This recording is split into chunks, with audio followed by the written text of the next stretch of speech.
Beri nama pedang ini Naga Puspa. Selamatkan dia. Jangan sampai jatuh ke tangan pendekar berwatak jahat.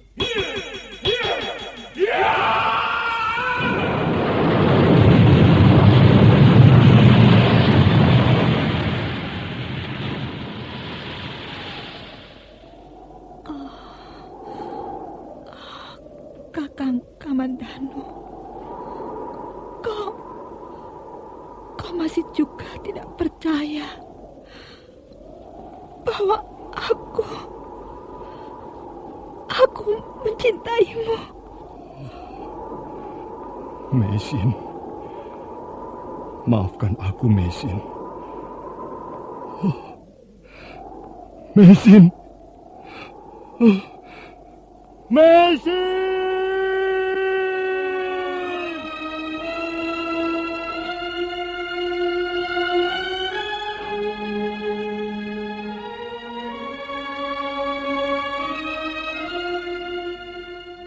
Tutur Tinula.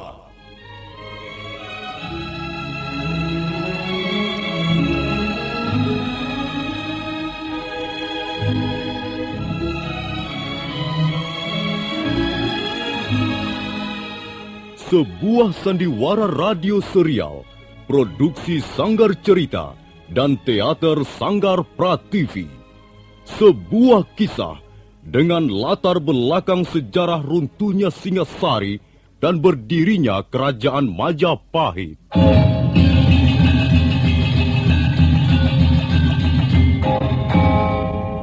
Sandiwara ini didukung oleh pemain-pemain radio yang sudah ternama. Ferry Fadli, Ivone Rose, dan Eli Ermawati.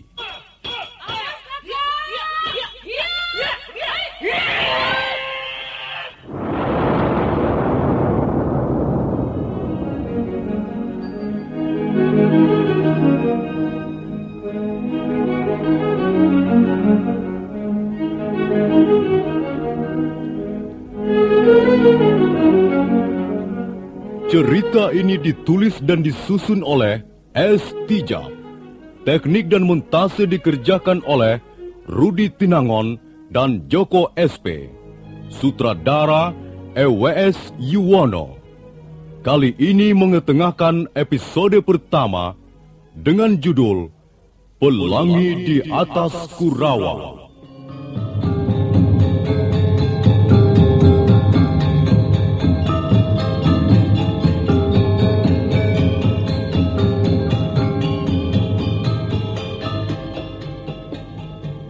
Dalam seri yang ke-10 ini didukung oleh para pemain Ferry Fadli sebagai Arya Kamandanu, M. Abud sebagai Arya Dwi Pangga, Lili Nur Indasari sebagai Narirati, Eli Panca sebagai Nyi Rongkot, Marlon sebagai Dangdi, dan Nusri pembawa cerita.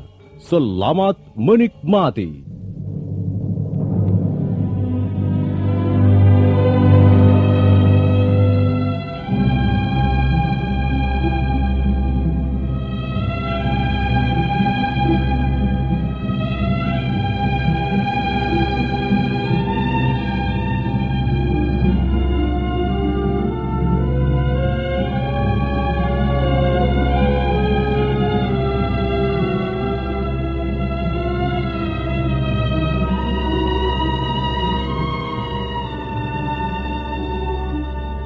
Narirati bergegas melangkah menuju tepi padang ilalang untuk menemui Arya Dwi Pangga. Hatinya penuh bunga ketika kakinya menginjak rumput-rumput hijau di sepanjang padang. Tapi mendadak langkahnya terhenti. Gadis itu sangat terkejut. Bukan Arya Dwi Pangga yang duduk merenung di atas batu hitam, melainkan Arya Kamandanu. Oh, bagaimana ini? Mengapa Kakang Kamandanu yang duduk di situ? Dan mana Arya Dwi Pangga? Apakah aku harus kembali saja? Tapi bagaimana dengan Kakang Kamandanu? Apakah tidak sebaiknya kutemui dia? aku tidak akan menemuinya lagi. Narirati, kalau begitu, apakah kau tergolong wanita yang tidak setia?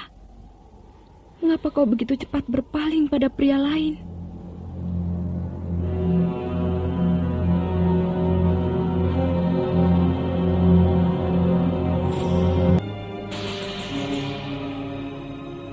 Ketika Narirati tengah sibuk tercekam oleh pikiran-pikiran yang berkecamuk dalam benaknya, mendadak tak jauh dari betis kakinya yang indah, muncul seekor ular pohon.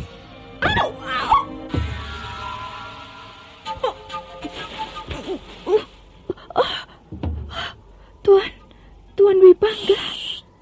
Jangan keras-keras. Adikku ada di sana. Kalau dia tahu kita berada di sini, bisa terjadi keributan. Ular itu kakiku. Betismu berdarah. Terasa pedih dan agak nyeri. Jangan cemas. Mari kita cari tempat yang tenang.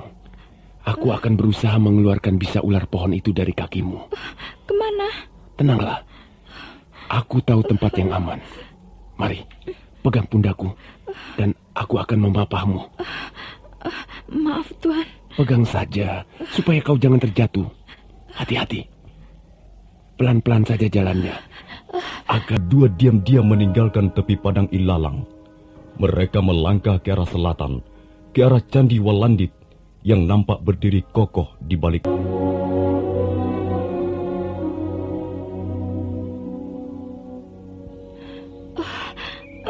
Sudah, di sini saja, Tuan. Aduh. Mengapa kita tidak beristirahat di dalam saja? Ruangan candi itu cukup leluasa untuk mengeringkan keringat kita. Ayo. Tidak. Kita masuk. Tidak, di sini saja. Kau seperti ketakutan melihat candi itu. Ada apa? Tidak apa-apa. Aduh. Baiklah. Sekarang aku akan mengeluarkan bisa ular pohon itu. Kalau tidak kukeluarkan, betismu bisa kaku dan membengkak. Apakah bisa ular itu berbahaya, Tuan? Kenapa? Kau takut kehilangan sebelah kakimu? Itu tidak akan terjadi. Kalaupun terjadi, aku bersedia menggantikannya dengan dua belah kakiku. Sudahlah, Tuan jangan terus menggoda saya. Kau tidak usah khawatir, Rati. Bisa ular pohon itu tidak berbahaya. Maaf. Tuan, Tuan telah memegang betis saya. Aku harus mengeluarkan bisa itu, Rati. Tapi, mengapa Tuan memegang betis kaki saya? Betismu tidak berkurang indahnya walaupun kupegang 10 kali sehari. Tapi itu tidak boleh, Tuan. Itu terlalu lancang, bukan? Aku kan harus mengeluarkan bisa itu. Mengapa tidak boleh memegang betis kakimu? Sekarang, kau harus menganggap aku seorang tabib. Dengan apa Tuan akan mengeluarkan bisa itu? Bisa itu harus kusedot dengan ini. Mulutku. Lihatlah. Dia menyedot betisku dengan mulutnya yang bagus itu. Mengapa hatiku berdebar-debar? Arya Dwi Pangga, kau ini keterlaluan sekali. Kau nakal, tapi menyenangkan.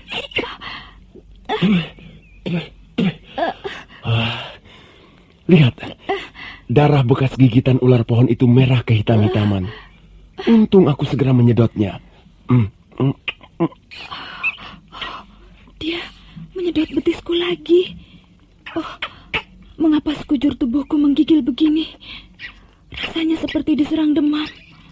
Tapi permulaannya dari dalam hatiku, terus menjalar ke seluruh tubuh. Perasaan apa ini namanya? Dewa Batara Kamajaya dan Batari Ratih, Dewa Dewi Asmara. Pasti ini pekerjaan kalian.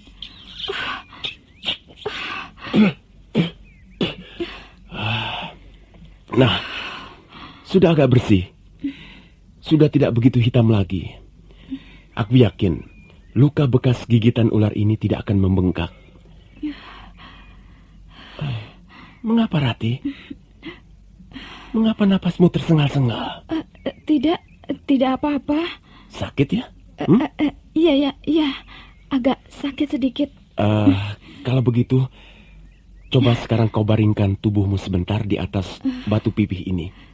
Ayo, berbaringlah. Terima kasih, Kakang Dwi Pangga.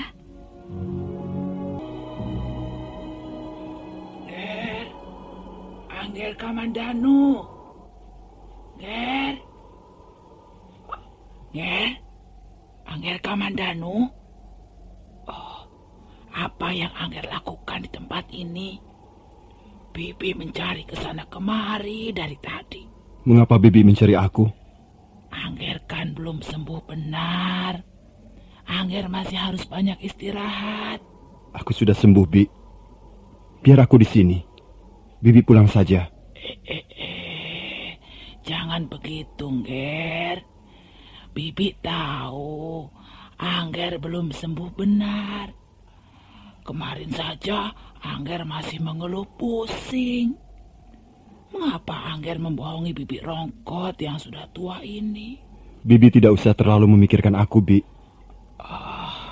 Bagaimana bisa begitu?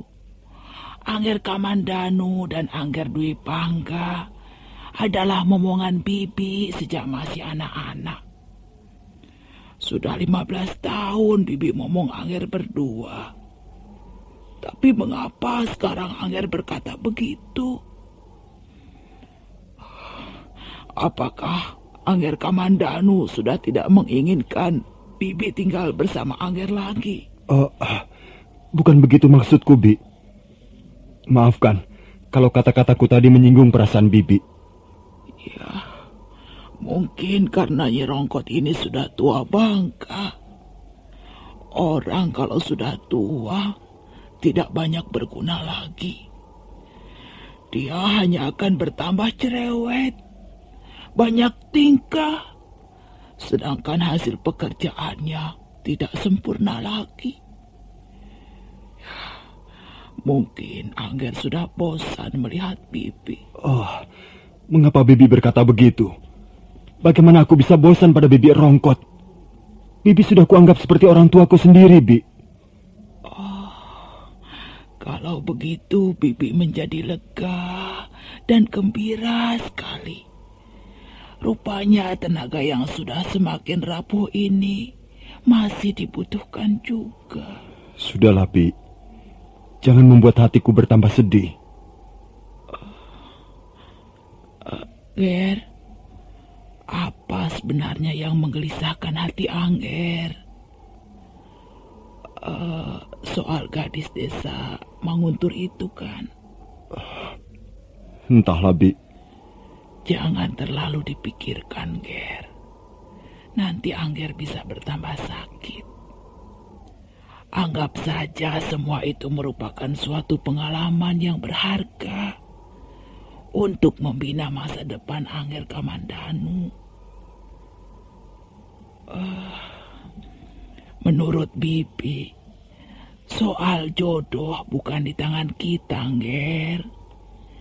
Jodoh sudah ditentukan oleh tangan para dewa penentu jodoh. Kalau memang Narirati itu jodoh Angger Kamandanu, biarpun dia lari ke atas Gunung Semeru, tetap saja akhirnya akan jatuh ke pangkuan Angger. Nah, percayalah kata-kata Nyi Rongkot yang tua ini. Iya, Bi. Aku percaya. Tapi kadangkala hati ini tidak mudah untuk menerimanya. Hati dan pikiran, mengapa selalu bertentangan? Seringkali aku tidak bisa memahami apa yang terjadi. Jangan memikirkan apa yang sudah terjadi. Pikirkan saja apa yang belum terjadi. Apa yang sudah terjadi, biar mengendap sebagai pengalaman hidup. Dan kata orang-orang tua, pengalaman adalah guru kita yang paling sempurna. Guru manusia hanya mengajarkan satu sisi kehidupan saja. Sedang guru pengalaman mengajarkan yang lebih lengkap. Oh, kata-kata Birongkot dalam sekali. Ya, itu pun berkat pengalaman Bibi masa muda dulu, Nger. Terima kasih, Bi. Nasihat Bibi kembali membesarkan hatiku. Sudahlah, Nger. Jangan banyak berpikir yang tidak sehat. Itu bisa merusak diri Angger Kamandanu sendiri. Nah, sekarang mari kita pulang. Duduk merenung sendiri di tempat seperti ini bisa menjadi sahabat setan. Baiklah, Bi. Mari kita pulang. Tempat ini memang menyakitkan untuk dikenal.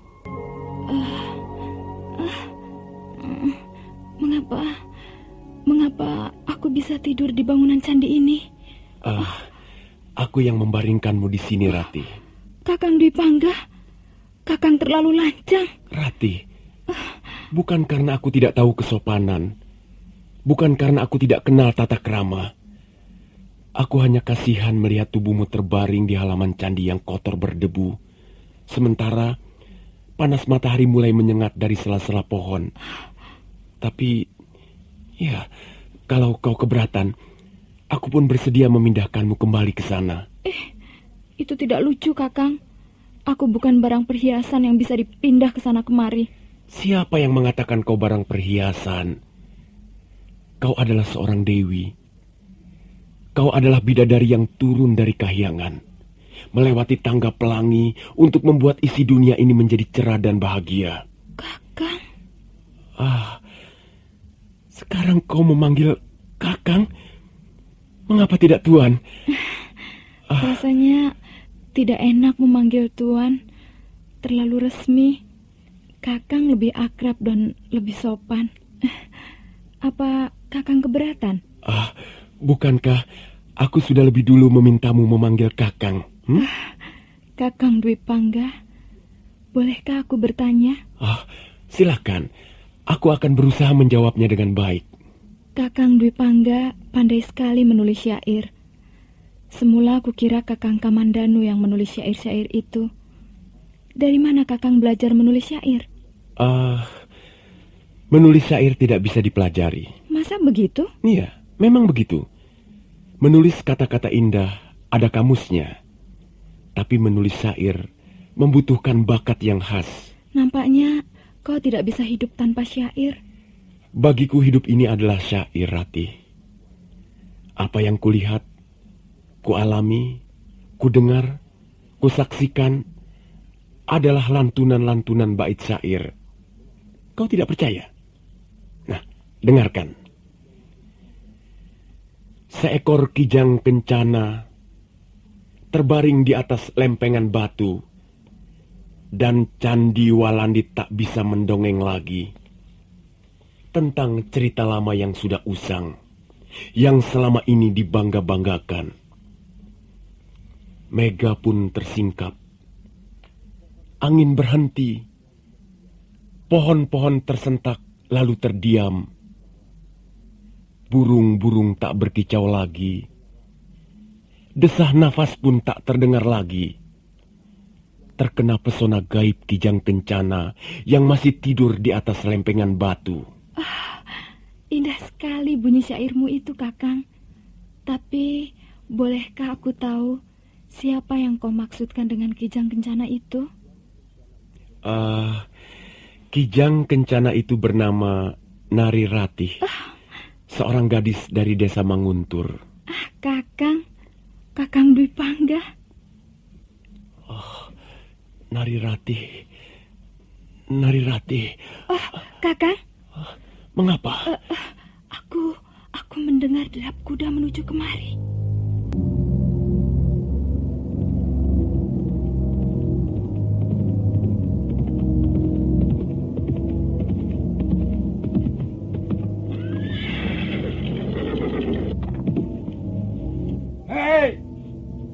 Kalian yang ada di dalam candi, keluarlah.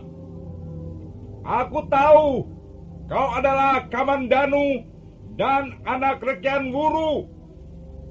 Ayo keluarlah, ini Dangdi. Jadi kalian tidak mau keluar? Kalau kalian tidak mau keluar, aku akan mengganggu kalian dengan batu-batu ini.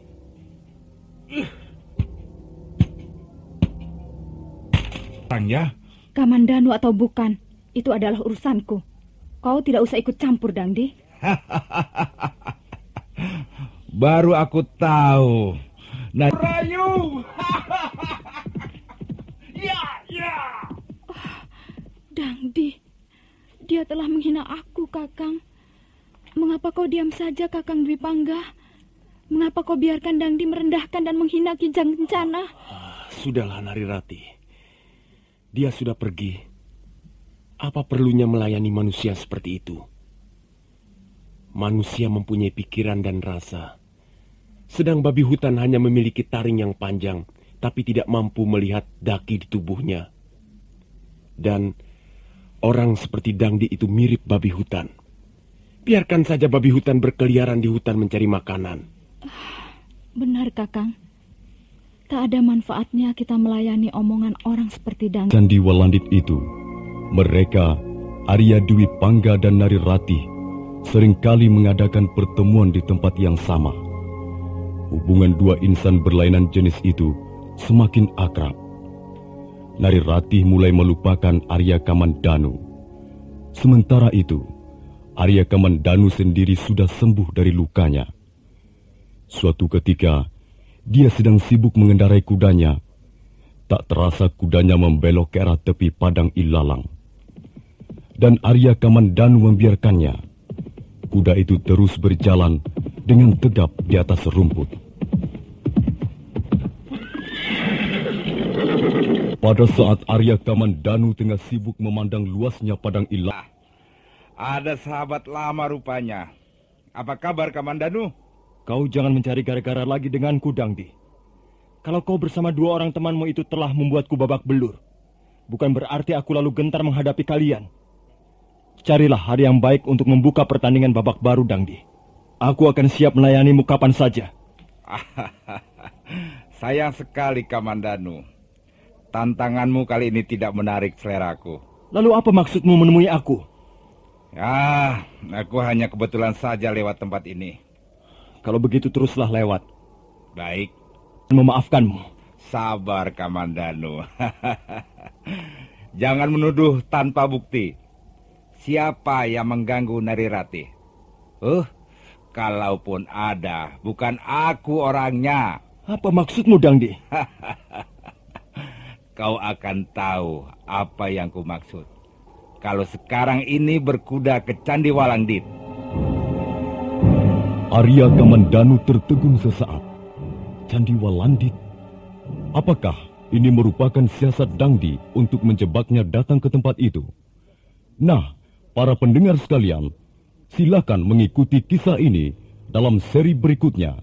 Seri ke-11 episode Pelangi di Atas Kurawan ini. Sampai jumpa.